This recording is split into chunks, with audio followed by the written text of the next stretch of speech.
Okay, hi everyone. So today let's discuss this interesting problem.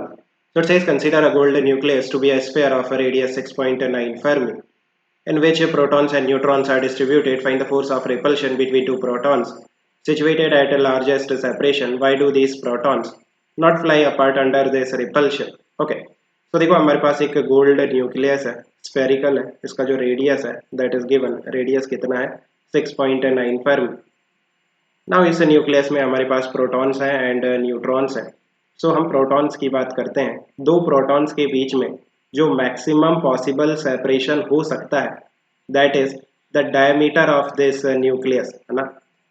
Now हम दो protons लेते हैं जिनके बीच में मैक्सिमम सेपरेशन है। मैक्सिमम सेपरेशन कितना है? Diameter of this nucleus, diameter कितना होगा?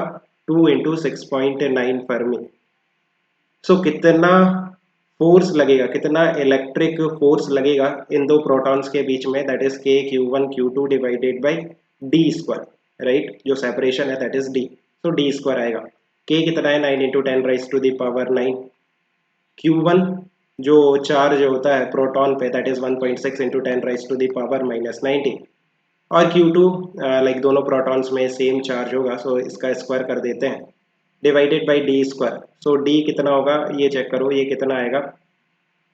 13.8 फर्मी ना। ऐसा यूनिट में अगर हम बात करें so it will be 13.8 into 10 raise to the power -15। ये मीटर में हो गया और फिर इसका स्क्वायर ले लो। तो ये कैलकुलेट कर लेना, दिस वैल्यू ऐसा यूनिट में आएगी कितना फोर्स है, दैट इज न्यूटन में आएगा ये आंसर, है ना। इतना न्यूटन रिपल्सिव फोर्स लगेगा between these two protons.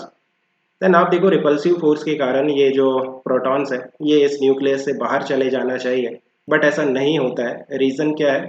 Because of the strong nucleus force.